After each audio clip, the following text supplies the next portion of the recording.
माता की, भारत माता की, भारत माता की। मध्य प्रदेश भारतीय जनता पार्टी के अध्यक्ष श्री बी.डी. शर्मा जी, यहाँ पर उपस्थित मध्य प्रदेश के यशस्वी मुख्यमंत्री मेरे भाई श्री शिवराज सिंह जी चौहान जी, यहाँ पर उपस्थित सभी माताएं, बहनें, भाइयों एवं मीडिया के बंधुओं, मैं आज माता बेटी बाई ट्रस्ट की तरफ से माननीय मुख्यमंत्री जी का और प्रदेश अध्यक्ष श्री बी.डी. शर्मा जी का बहुत बहुत अभिनंदन करती हूँ इस कार्यक्रम में। और उन्होंने मेरे आग्रह पे दोबारा भी समय दिया, पहले भी दिया और दोबारा भी दिया। ये जरूर है कि कल रंग पंचमी है, ये प्रोग्राम हमने होली से पहले रखा हुआ था। अब ये होली के ऐसे समय पर हुआ जब लोग थके हारे से थे, लेकिन मैंने कहा नहीं, मुख्यमंत्री जी का समय फिर से लिया है और आज का बड़ा शुभ दिन है, इसलिए आज करना पड़ेगा। और इसलिए क्योंकि उनका समय हमें मिला था तो आज कार्यक्रम हुआ। मैं मुख्यमंत्री जी ने जब नीति की घोषणा की तो मैं उनसे फोन पे बात नहीं कर सकी, मैं झेप गई, क्योंकि उनने जो मुझे दिया वो मेरी कल्पना से ज्यादा था। तो लोगों को लगा मैं उनसे फोन पे बात क्यों नहीं कर रही हूं, तो मैंने कहा बोलते नहीं बन रहा है। फिर मुझे जबरदस्ती मुख्यमंत्री जी का नंबर डायल करके और मुझे फोन दे दिया गया कि एक बार अभिनंदन तो कर दीजिए, मुंह से तो कह दीजिए कि अभिनंदन। तो मैंने कहा अच्छा, मैं कह देती हूं कि भैया आपने कर दिया, ये तो सोचा ही नहीं था, और इसलिए आपका बहुत अभिनंदन, क्योंकि हमने नहीं सोचा था कि इतनी अच्छी आबकारी नीति लाने की तैयारी शुरू हो गई है। 21 जनवरी को जब मैं मुख्यमंत्री जी को मिली तो हमारी बात तय हुई। उन्होंने कहा दीदी मैं 31 जनवरी को घोषित करूंगा, और मैं ऐसा कभी नहीं करूंगा कि मैं आपके परामर्श को इग्नोर करूं, उनको नजरअंदाज करूं। और उसके बाद मैं बहुत व्यग्र होने लगी। मेरी व्यग्रता की स्थिति ये हो गई कि मैं व्याकुल होकर के कभी ओरछा तो कभी अयोध्या बाईपास के दुर्गा हनुमान मंदिर पर, वो कोई धरना या प्रदर्शन नहीं था, मैं अपनी मन की व्यग्रता कम करने के लिए उन स्थानों पर जाकर के बैठने लगी। और अंत में शिवरात्रि भी आ गई। मुझे लगा शिव जी अब कब वरदान देंगे अपना, और शिवरात्रि के ठीक दूसरे दिन नई शराब नीति की, नई आबकारी नीति की घोषणा हुई। इस नई आबकारी नीति में जो निहित है वो किसी को कल्पना भी नहीं है। वो पूर्ण शराबबंदी है। अगर आप उसको गौर से पढ़ें तो वो पूर्ण शराबबंदी है, और इसी तरीके से पूर्ण शराबबंदी होती है। क्योंकि आप शराबबंदी करते हैं तो लोग नकली शराब बनाते हैं, अवैध शराब बनाते हैं, चोरी से जहरीली शराब बनाते हैं। आप इसकी व्यवस्था देखिए कितनी सुंदर बनाई गई है। अहाते, जो हमारे लिए शर्म का विषय था, मुख्यमंत्री जी ने एक सुर में कहा कि पूरे 2600 से ज्यादा अहाते एक झटके में बंद कर देना चाहिए। फिर उसके बाद दूसरी बात आई, अब वो ये थी कि लोग बैठ करके दुकान के सामने पी नहीं सकते, वहां कुर्सी लगी हुई नहीं मिल सकती है, लोग पी करके गाड़ी नहीं चला सकते हैं। चलाने के अलग अलग दंड के प्रावधान हैं, 6 महीने का, 2 साल का और शायद 3 साल तक का। मैं वो लाई नहीं हूं साथ में, जिसमें कि बिल्कुल लाइसेंस ही कैंसिल हो जाए आखिरी में, ऐसी स्थिति बन जाएगी। तो शराब पी के बाहर नहीं चला सकते, शराब पी के सड़क पे नहीं चल सकते, और अहाते पूरी तरह से बंद हो गए।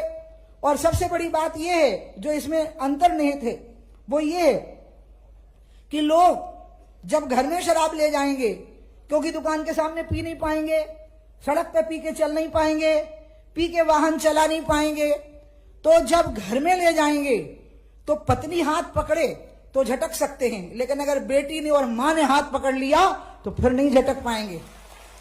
तो फिर हो गई ना पूर्ण शराबबंदी। यही तो हमें चाहिए था कि ऐसे हालात पैदा कर दो कि लोग शराब छोड़ने के लिए मजबूर हो जाएं। उन हालातों का निर्माण करो कि उनको लगे कि हम पी नहीं सकते हैं, पिएंगे तो इतने इतने प्रकार के दंड के प्रोविजन होते जाएंगे, और हम पी के सड़क पे चल नहीं सकते, और ये अहाते पूरी तरह से बंद हो गए। ऐसी जो बातें स्पष्ट हुई हैं उसका एक बहुत अच्छा परिणाम आएगा। देखिए, मैं एक बात आपसे कहना चाहती हूं, क्योंकि मैं आज भाषण करने के लिए नहीं खड़ी हुई हूं, मैं शराब नीति की एक खूबी बताने के लिए खड़ी हुई हूं कि सरकार ने अपना काम पूरा कर दिया, मध्य प्रदेश के मुख्यमंत्री ने अपना काम पूरा कर दिया, और ऐसी आबकारी नीति पूरे हिंदुस्तान में किसी भी राज्य के अंदर नहीं है, ये आपको पता होना चाहिए। और इसमें मध्य प्रदेश अब एक अगवा राज्य बन गया है, जिसमें कि एक प्रकार से पूर्ण शराबबंदी हो गई है। अब इसमें जिम्मेवारी किसकी है? कुछ काम ऐसे होते हैं जो पूरी तरह से सरकार की जिम्मेवारी होती है, जैसे सड़क, बिजली और पानी, सरकारी अस्पताल और सरकारी स्कूलों में दवाइयां और पढ़ाइयां, अच्छा लॉ एंड ऑर्डर, भ्रष्टाचार मुक्त शासन और प्रशासन, ये सरकार की जिम्मेवारी होती है। लेकिन इसके अलावा की जो चीजें होती हैं वो समाज की जिम्मेवारी होती है, जिसमें कुछ बातों में समाज आगे चलता है और सरकार उसके पीछे चलती है, और कुछ बातों में सरकार आगे चलती है और समाज उसके पीछे चलता है। शराब एक ऐसा ही मसला था जिसमें समाज को नेतृत्व करना था और सरकार को उसके पीछे चलना था, और वो पूरी तरह से शिवराज जी ने वो समाज की मर्यादा रखी कि अब इस आबकारी नीति के मसले में, शराबबंदी में महिलाएं और इस प्रदेश के लोग आगे चले, और सरकार ने उनका अनुगमन किया, उनकी इच्छाओं का पालन किया और उनकी भावनाओं का सम्मान किया। अब इसमें 3 लोगों की जिम्मेवारी बढ़ जाती है, क्योंकि सबसे बड़ी बात एक और आ गई है कि जो दुकान 100 मीटर के दायरे में नहीं है, 1 किलोमीटर दूर है, लेकिन उसका अगर जन विरोध है, शिवराज जी ने कोई कसर छोड़ी नहीं। मैंने देखा या तो वो करते नहीं है, वो करते हैं तो वो पूरे कस के कर देते हैं। उसमें भी नई बात आ गई कि अगर उसका जन विरोध है तो वो दुकान बंद हो जाएगी, चाहे वो 2 किलोमीटर दूर भी होगी शिक्षण संस्थान से या किसी धार्मिक स्थान से, तब भी वो बंद हो जाएगी, क्योंकि उसका जन विरोध है। जन विरोध कौन तय करेगा? वो जिम्मेवारी भी तय हो गई कि वो कलेक्टर तय करेगा। कलेक्टर कैसे तय करेगा?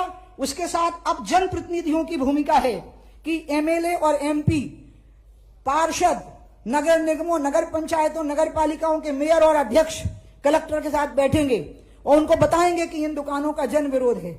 और जैसे ये बात खुल जाएगी कि इन दुकानों का जन विरोध है, तो उसमें दूरी की कोई बात नहीं है, फिर वो दुकान बंद होकर के रहेगी। इसलिए ये ऐसी अद्भुत बात है और अपने आप में एक संपूर्ण बात है। तो अब जनप्रतिनिधियों की, सांसदों, विधायकों की और सबकी जिम्मेवारी अब बढ़ जाती है, और साथ में पुलिस और प्रशासन की भी जिम्मेवारी बढ़ जाती है कि वो शराब पी करके चलते हुए लोगों को पकड़ें और बंद कर दें थाने के अंदर। वो गाड़ी चलाते हुए लोगों को पकड़ें और उनको दंडित करें, और वो डरे ना, चाहे वो एमएलए हो, चाहे एमपी हो, चाहे मिनिस्टर हो, चाहे उसका लड़का हो। अगर वो ये कहे कि मैं फलाने का लड़का हूं, और अगर वो ये कह दे कि मैं भाजपा नेता का लड़का हूं, तब तो उसके मुंह पे जरूर एक मुक्का और जमा देना। साथ में मैंने सारे इंस्पेक्टर्स को कह रही हूं कि तुम अपनी ही नीति का पालन नहीं कर रहे, अपनी ही मर्यादाओं का पालन नहीं कर रहे। अमेरिका में राष्ट्रपति की लड़की का चालान किया था पुलिस ने, आपको पता होगा, पी करके शराब चलाते, गाड़ी चलाते हुए बिल क्लिंटन की लड़की का चालान कर दिया था। हमारे यहाँ पे बेचारे पुलिस वाले डर जाते हैं कि हमारा ट्रांसफर हो जाएगा, हमारी पनिशमेंट हो जाएगी। वो भी धमकाने लग जाता है कि तुम जानते नहीं हो कि मैं कौन हूं। तो मैं सारे पुलिस वालों को मैंने कह दिया, मेरा ये भाषण आज ऐसा बनाया है मैंने व्यवस्था की, पहुंच जाएगा सब जगह पर, कि जिसने ये कहा कि बताओ तुमने मेरे को दंडित किया, अब तुम जानते नहीं हो, मैं तुम्हें देखूंगा, उसको अगर कुछ भी ट्रांसफर पोस्टिंग में डिस्टर्ब किया गया तो मैं वहां पे जाकर के खड़ी हो जाऊंगी पुलिस के लिए। उसको डिस्टर्ब नहीं किया जा सकता।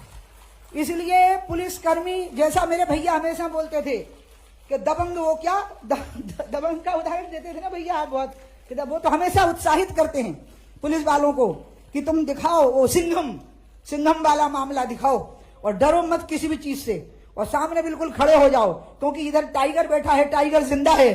तो पुलिसकर्मी जो हैं वो आराम से सिंघम हो सकते हैं, निश्चिंत हो जाएं। उनकी दीदी बैठी हुई है, उनका कुछ नहीं बिगड़ेगा। जो बिगड़ेगा वो एमएलए, एमपी और उसके लड़कों का भले ही बिगड़ जाए, लेकिन आपका कुछ नहीं बिगड़ने वाला है। कार्रवाई करिए, और प्रदेश के लोगों को इन सब चीजों से मुक्ति दिलाने में सरकार ने इतना बड़ा काम कर दिया है। अब हर जगह तो मुख्यमंत्री डंडा लेके नहीं खड़े होंगे, बताइएगा ना मेरे को। हर दुकान के सामने तो नहीं खड़े होंगे ना, सड़क पर तो नहीं खड़े रहेंगे ना। अब तो ये काम महिलाओं का हो गया, पुलिस का हो गया, प्रशासन का हो गया, जनप्रतिनिधियों का हो गया, कि अब आपकी जिम्मेवारी है और इस जिम्मेवारी को आप ठीक से निभाइए। एक दूसरी बात और है जो मध्य प्रदेश को बहुत आगे ले जा रही है, और शिवराज जी एक साइलेंट क्रांति किए। सिंचाई का रकबा बढ़ा, कृषि का रकबा बढ़ा। आज कृषि के मामले में हम पंजाब और गुजरात से भी आगे निकल गए हैं, ऐसी हमारी स्थिति है।